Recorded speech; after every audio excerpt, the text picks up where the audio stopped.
this weekend, Diana? Me? Huh. Nothing very interesting. The world remains in mourning after the death of the Superman.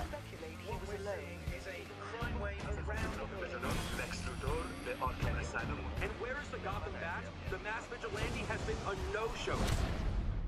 They said the age of heroes would never come again. It has to.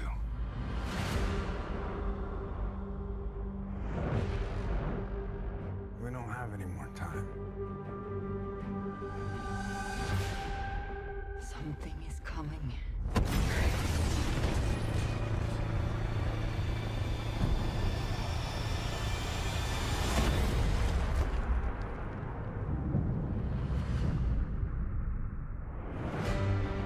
No protectors here.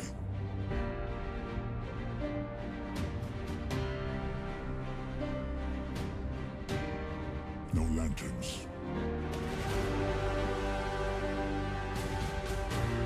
No Kryptonian. This world will fall.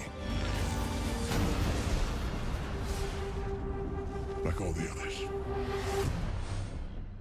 One misses the days when one's biggest concerns were exploding wind-up penguins. This is crazy. Honestly, I think we're all gonna die.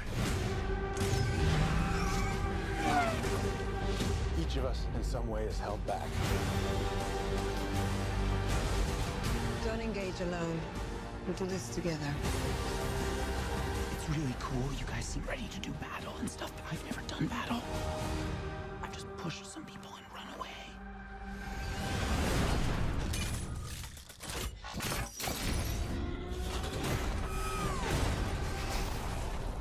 Relax, Alfred. I'll take it from here. Do I know you? Superman was a beacon to the world.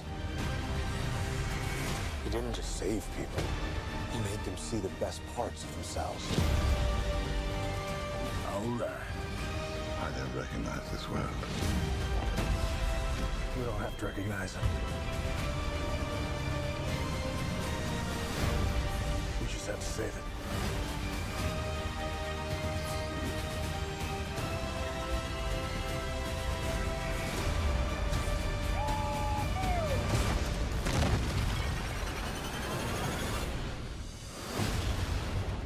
How many of you are there? Not enough. Do you really think that... Oh, wow, they really just vanish. Huh? Oh, that's rude.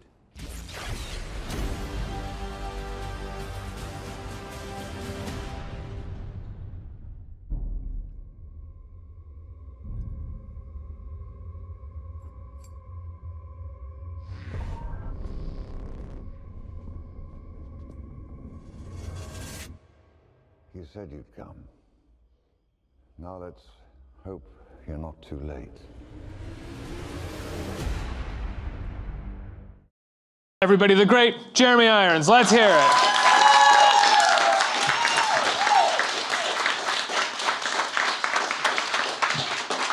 Good morning.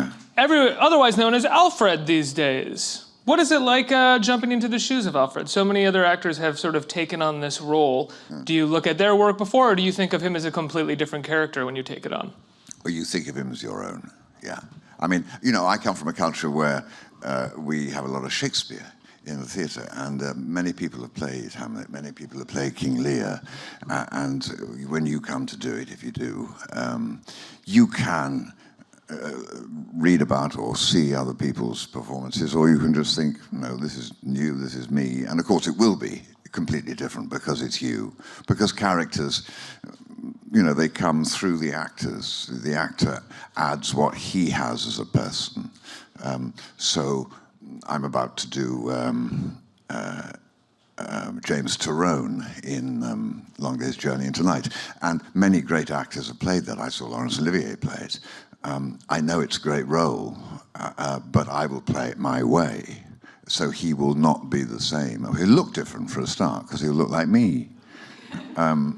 So when you take on a sort of iconic character like Alfred, you we decided to try and change him a little bit from how he had been, make him less of a butler. Yeah, I was just going to say that. Yeah. I have a friend now dead, sadly, a very, very wealthy man called Paul Getty. He inherited the Getty Oil, millions, billions. And he was a neighbor of mine in England. And I remember going there for dinner once, and very nice man parked my car for me, and another very nice man opened the front door for me, and another very nice man took my coat, and another very nice man gave me a glass of champagne on a tray, and another very nice man took me in to introduce me to all the other guests. And I thought, a lot of very nice men here. Well, they were all ex-SAS, and they were there to guard Paul. Wow. And yet they were opening doors, offering champagne or whatever. And I thought, that's my Alfred. He's a guy who'll make a good cup of coffee, but if you need him, if you're in trouble, he'll be there with the experience that he's garnered through his... You don't call them SAS here, do you? You call them what? What do you call them? The special services? Yeah, Secret Service. Secret Service? Yeah. Yeah. I mean, guys who are the sort of guy you really want to be guarding your back. Yeah. And you kind of get a sense of that with Alfred in this as well. We don't get as many scenes of him guiding people through Wayne Manor or picking anybody up. He is really Wayne's right-hand man through all of the missions, you know, back at the office, or even sort of planning everything out with the League. Yeah, he's a soundboard for him. He doesn't have to go away to these amazing places and work with green screen. You don't get the tennis ball. No, so I'm very fortunate. I can sit there with my bank of computers and my glass of whiskey and my sandwich, and Wayne calls me.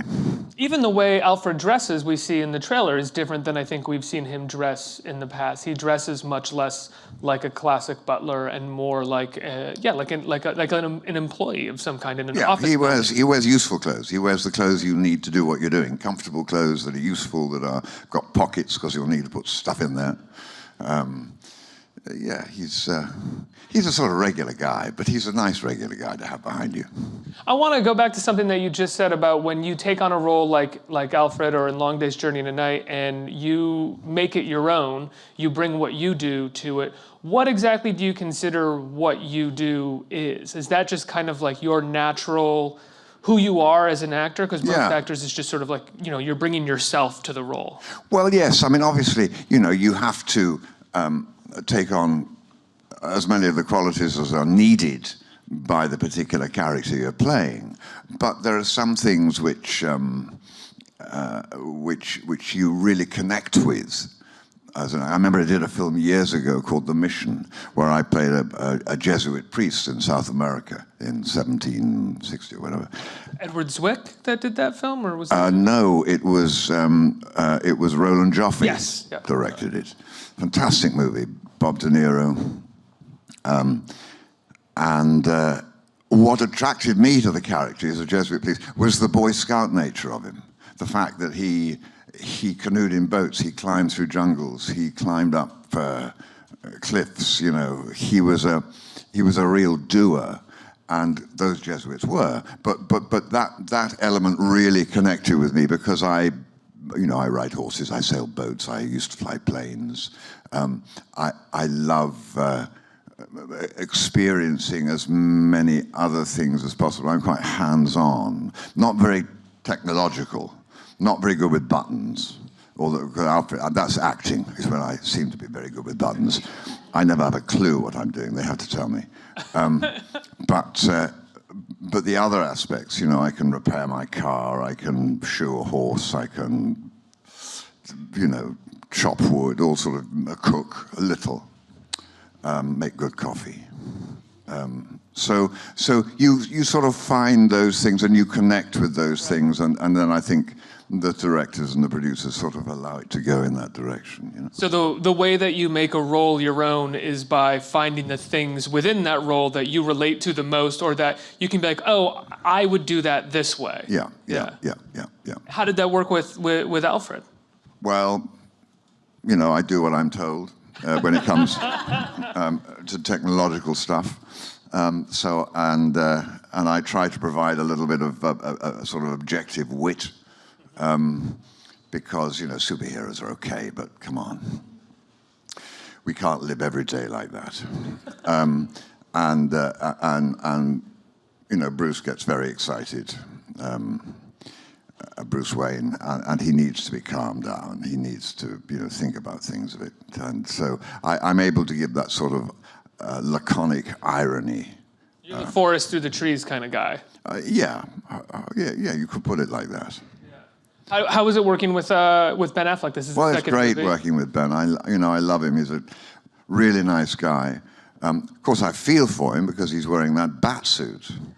All of them. They're all wearing these enormously heavy and hot. You know, we shot through the summer, and they have cooling systems within the body suits. Really? Yeah. So when they stop acting, they plug in.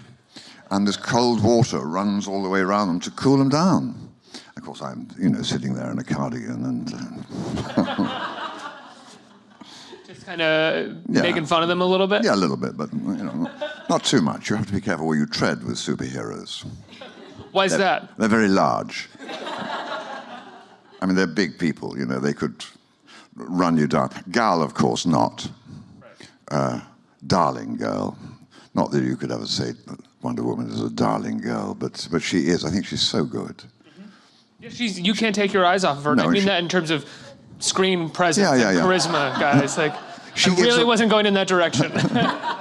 But she gives a wonderful sort of normalness and ordinariness and charm, which is great because it's very easy to be subsumed by these characters. And Gal, the actual girl, shines through. She's lovely. Yeah, that's exactly right. There's something that shines through the superhero-ness of the whole thing that feels down to earth and real about her. I hope you could say the same with Alfred, that something shines through, you know, behind the button pressing. You come through the cardigan. Yeah, you break through the cardigan, Mr. Irons. Talk to me about Long Day's Journey into Night. You're taking it to BAM in May, the Brooklyn Academy of Music. You've been doing it in London, and you're going to be going to LA. What made you want to tour with this play? It is a wonderful production. I mean, we did it in Bristol because the Bristol Old Vic is where I started. That was my first job, and they had their 250th year anniversary. First job. It was my first job. Yeah, I went to the school, the Bristol Old Vic school, and then they took 5 of us, me for some reason also, down to the company, and I worked there for my first 2 years, I think maybe 3 years even.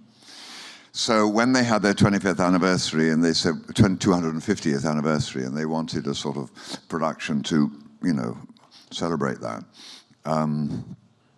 we decided to do, Richard Eyre, who directed Ghosts. I don't know if you ever saw Ghosts at BAM, fantastic production, with Leslie Manville, who is my Mary Tyrone.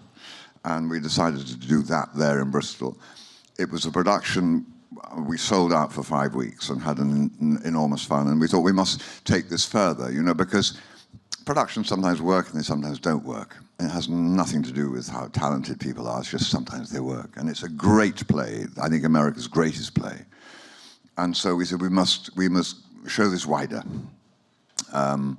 So we're going to start in London in February, and we play in London for 10 weeks, and then we're going to move it over to BAM and play in BAM for 3 weeks, show it to New York, and then take it to Los Angeles and show it there for 4 weeks. And it's going to be you and Leslie Manville at BAM as well? Okay. Yeah. I was there for you. I'm there for 3 nights because it's you and Leslie Manville. I can't wait. Great. She's an amazing actress. She's wonderful. Yeah. She's quite wonderful. And Richard Eyre is a wonderful director. And of course the play is, I think your best.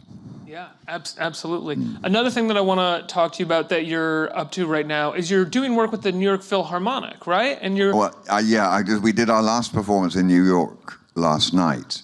It's that they're doing a Bernstein centenary, Leonard Bernstein, I think one of the greatest composers of this century, and or rather the last century.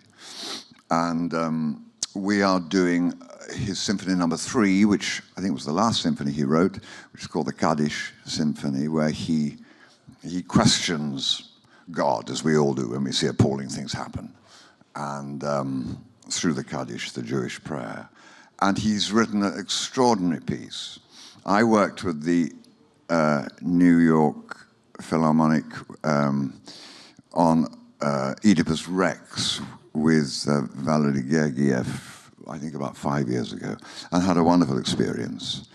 And before that, I'd worked with Zubin Mehta on another thing with them about 10 years before that. And I love working with orchestras and great conductors. Leonard Slatkin conducts this piece, and it's just great working with. You've got that enormous, huge choir, and of course you missed it now if you haven't seen it. So I won't sort of sell it, but we're going to Ann Arbor. We're going to play it there on Sunday. Any of you fancy a trip?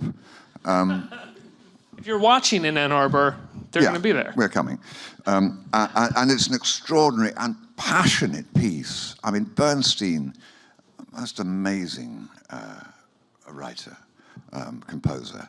Can I ask you a remarkably stupid question? Please. What are you doing with the orchestra? Well, it's not narration really, but it's a conversation that between man and God, really, and a journey.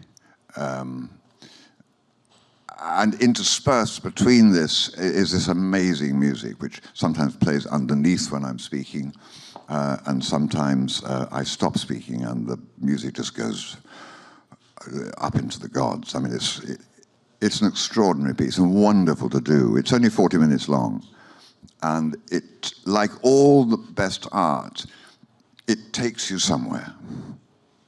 And it tells you something which is sort of greater than the sum of its parts. I mean, it is emotionally quite shattering as a piece for the audience, and also for the performers. For you as well? Yeah. Now, when it comes to performing, we're literally talking about 3 very different mediums right now that you've been a part of, which is a superhero movie, the biggest kind of studio movie that you can make, A Long Day's Journey into Night, which is a big theater production, and now this with the Philharmonic. How did you find at what point in your career did you find yourself being able to navigate all these different kinds of mediums as an actor? Well, I get bored very easily, and I like things which excite me, doing things which are different. So I'm lucky. I mean, people have always called me and said, do you want to do this? Do you want to do that? And you say yes to some and no to others. And as I get older, I try and work a bit less because I'm sort of aware that this won't go on forever, life, and I don't know how many summers I've got left, but I want to enjoy what I can of life. So I'm a bit fussier about when I go away to work. But there are still jobs which I can't resist. And I do those, and they're very, they're different because I'm coming to New York to the Y in just before I start Long Day's Journey. Actually, I think the beginning of May, and we're going to read Eliot's 4 Quartets, which, if any of you don't know it, is a must. Just go and book, because T.S. Eliot, actually American, but spent most of his life in England, wrote these quartets late 30s, early 40s. Of the last century, and the most incredible meditation upon how you get to the still, quiet center of yourself. The place which, a place like New York, does everything to distract you from getting there. And Eliot writes about just how can we get, some people meditate, some people do yoga, some people have quiet conversations with their wives, some people, whatever, but we try to get to that calm place which is our center, which is where our real force comes from. And Eliot's written a series of poems, takes about an hour, about that, and I'm coming to New York to read that because we're releasing a recording of all of Eliot's work, which I've recorded. He's my favorite poet at the moment, and we're going to sort of set up that release by doing a performance at the Y. So I hope some of you will come to that. And once again, that's something I did because I love T.S. Eliot. So I'm very lucky. Things cross my path, and I think, yeah, I'd like to do that. That won't take too long, and that'll give me huge pleasure. And then I go back home and I look after my horse and I polish the bottom of my boat. And is that your favorite thing to really do, is look after the horse and polish the boat? Yeah, and walk the dog. Walk the dog. And do the garden. That's what I loved. I mean, that's what I do all this work to be able to do. Can I ask, when did that part of your life take over, when you realized that, oh, actually, what I really love is these sort of simple things? You've always known that. I wanted to be a veterinarian, but I showed no proclivity for the sciences, so I couldn't. But I wanted to be a veterinarian because I had a mate who, when I was young, who was a vet, and in the summer, in the weekdays, he'd practice in London with little people's dogs, or people's little dogs rather, and in the weekend he'd come down to the Isle of Wight where I lived, and he'd look after people's horses and cows and all that sort of thing. And I thought, that's a great life, because he gets to live his life in the country at the weekend, and yet he has a bit of excitement during the week. And that's why I wanted to be a vet, because I get on very well with animals. I mean, I've always liked them.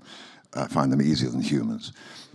And I didn't, because I was no good at the sciences, but actually I have a life a bit like that, and I've always, I remember when I was starting out, I used to look at actors who were successful, English actors, and see what decisions they'd made about their career, and see how happy they were. And I'd look at a lot of actors who got terribly famous and very rich and moved to Los Angeles, and I thought, I don't think they're happy. They wouldn't be drinking that much if they were happy. They wouldn't need to buy their wives such expensive jewels if they were happy. No, I think that was probably a wrong decision. So I decided I wouldn't emigrate, I'd stay in England. And I knew I'd be less successful, less rich, but I'd actually have the life I wanted. I knew I wanted to be married. I knew I wanted to have children. I knew I wanted to live in the country. And I've always told people, you know, often acting students talk to older actors because they think they know things. Of course, we don't. But and what advice can I give? They say, and I say, well, know what you're asking for, know what you want, and aim for that. I said it's like darts. Do you play darts in this country? Yeah. Yeah. Well, you've got to know whether you're going for a double two or a treble four or a bull. You've got to know what you're aiming for before you throw the dart. And so many people, I think, go through life just going, blah, what did that hit? You know, they don't think, but work out on what you want. And some people say, be careful what you want because you'll get it. And I think that's true also. You know, you've got to choose carefully what it is you think. If you think you want to be rich, be careful of that one. Because look at all the unhappy rich people. You know, it's... So I say to actors, look at what you want in your career. Is it fame? Because fame is worthless. I mean, it sometimes helps in the box office, but apart from that, it's worthless. All it means is that more people know you than you know. And but see what will make you happy. Will you cope with the insecurity of the very insecure business? Now, I love not working, so I get sometimes quite irritated when people ring me up and say, will I do something? I think, no, I want to stay with my boat. I don't want to go and do something. But when I was young, even, I used to do that. And I think, wait a minute, you're supposed to be making a career here. You know, you've got to go to work. You've got to take this seriously. But I think I very much, I act to live. I don't live to act. Did you ever find a moment where your fame, for lack of a better word, surpassed what you had wanted it to be? Yeah, I do remember a year. I just released Brideshead Revisited, which is a television series in England and in America, and a movie called The French Lieutenant's Woman. And they came out in the same week in England, and suddenly I was on the page, the front page of about 4 Sunday supplements, you know, with the newspapers. And I hated it. I would walk into a restaurant, and now maybe nobody knew who I was. Or maybe just one person in that restaurant knew who I was, but I didn't know which one. So for me, they all did. And I was really uncomfortable for about, I became a bit paranoid for about a year. And then I was out in Australia making a movie with Liv Ullmann, I remember. We had a Sunday off and we went sailing with some friends in Sydney Harbour, around Manly. And we stopped for lunch and I said, I'm just going to dive in and have a swim before lunch, cool off. And I was swimming and I came up and swimming around, you know, in the water and amongst some other boats that were moored up. And I heard this voice, hello, Jeremy. And I thought, I looked round and there was this couple sitting in the back of their little boat having lunch, having a picnic. And I said, hello. Yeah. And they said, you having a good day? I said, yep, great, thanks. And they said, well, it's good to see you. And I said, thanks. And I swam away. And I thought, that's it. And that's all it is. It's just that the world turns into your village, you know? And that's actually lovely. I mean, I was brought up in a village. I was brought up with everybody knowing each other, really. And that's wonderful, because you can go into the greengrocer and you say, listen, I want a pound of apples, but I haven't got any money. I'll pay you tomorrow. And he knows who you are, and he'll let you do it. The bad thing is, of course, that if you have a row with your mum and the police are called round or whatever, that everybody knows about that, too. You know, there are pluses and minuses, but the pluses far outweigh the minuses. And once I thought, yeah, that's it. The world is my village. Just enjoy it. Don't worry about it. And it actually does give you great pleasure. I mean, it depends where you are in the world for what they know you for. In India, they all know me for Die Hard. Die Hard, and That's got to be funny and like kind of nice in and of itself, though. Yeah, it's great. And I think we all, you know, we live in these great cities and where we don't know a lot of people, although New York, strange enough, is pretty good in that it's more like a village than many cities. But I think it's quite lonely, and what we miss as people in city living is that feeling of being held by a community, being known by a community, being trusted by a community, being part of a community. And so we go into other things. We go into our little phones and we sort of try to make a community on them, which is, of course, bullshit. But we try and do that. But what the natural state is to be sort of known by a group of people beyond your family. The local shops and all of that. And that's lovely. And that's what I have because of my work. And I'm really graced to have that. It's very fortunate. So one of the local shops that knows you, I'm told, is BMW, and you've been sort of tooling around the city on a BMW motorcycle? Yeah, BMW are very kind to me. I have a BMW and have done for years. And when I travel in the world, if they can, they'll lend me one for wherever I am. So when I was doing The Pope in Hungary, which is where we shot, I had underneath my hotel room a very nice BMW, which I would get on and go off at the weekends and discover Transylvania and Slovenia and Croatia, and it is such a privilege, wonderful. And I have one when I come here, they lend me one, and it's great. I mean, the roads are not that great in New York, are they? You got to get upstate. You got to get out of here. I was up in the Adirondacks, Adirondacks. Thank you. You had it.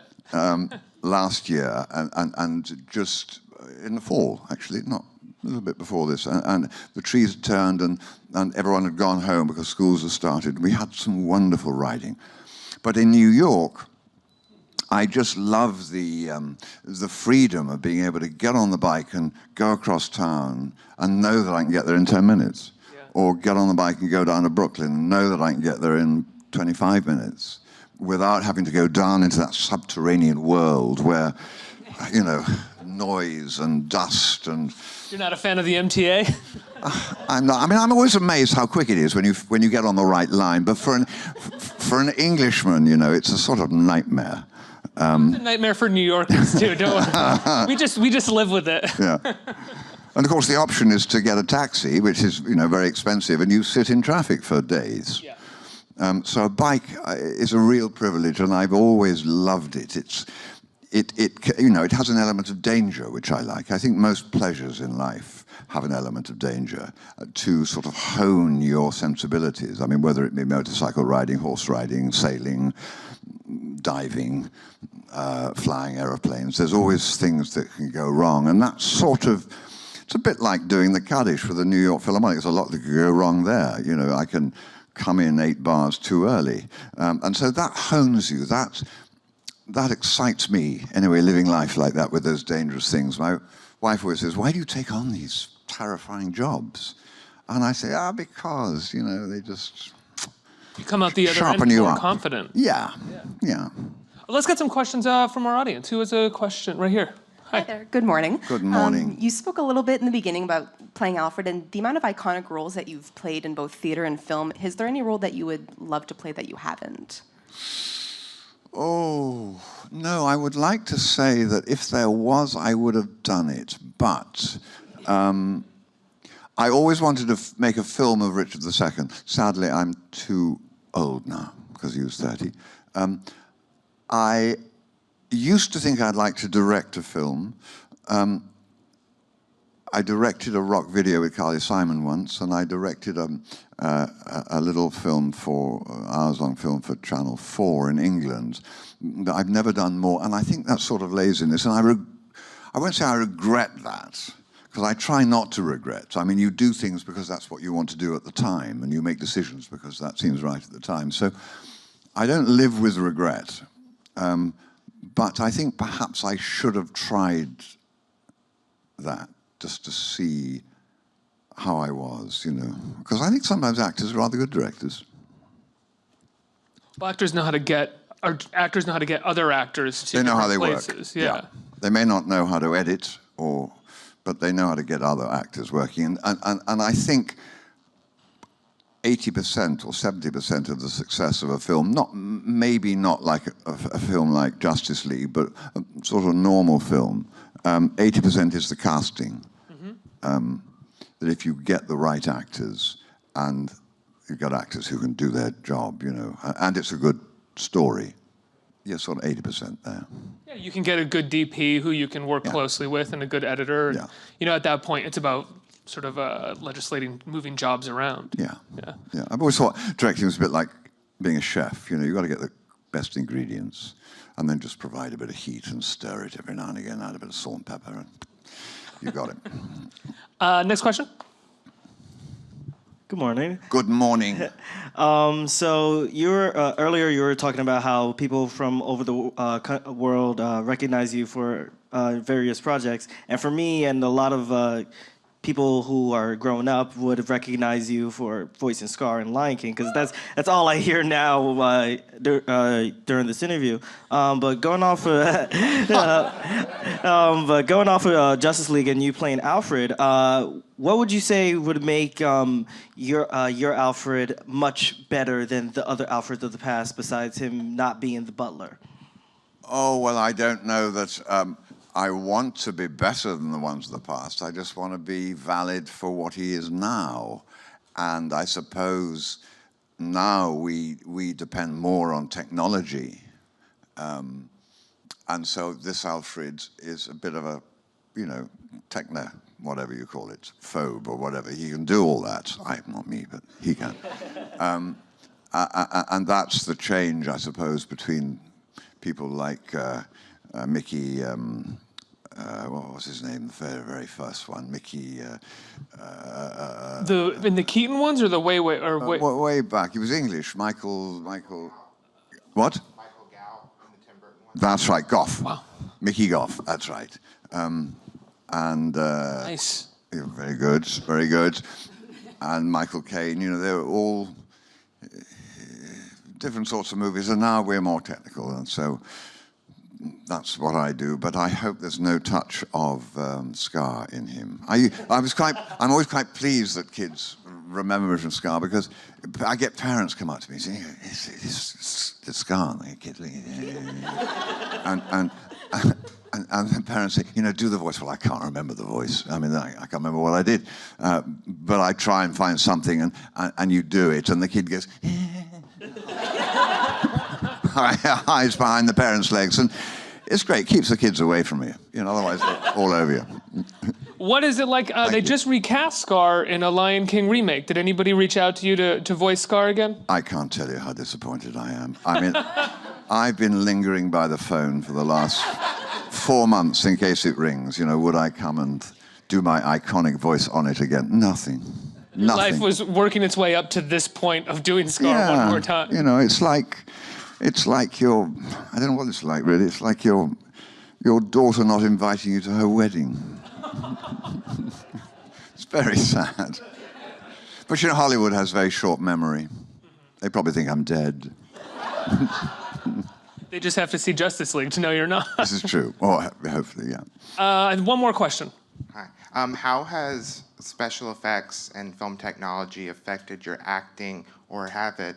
And also, two of my favorite films of yours are Dead Ringers and Inland Empire. And in Dead Ringers, you played twins, and Inland Empire was shot on digital video. So, as those two as examples in Justice League, how has film technology and special effects affected your acting?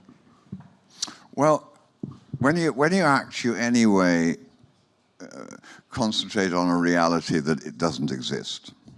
So you are creating a reality within your head, which allows you to ignore the barrage of lights and technicians and cameras and swinging bars and that sort of thing.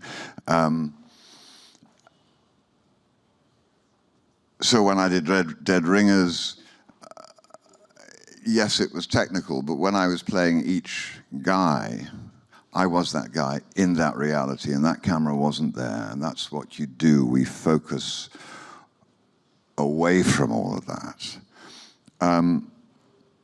So really that hasn't changed with green screen. Now, I'm fortunate that Alfred doesn't have to do much of that. I mean, it is just incredibly tedious.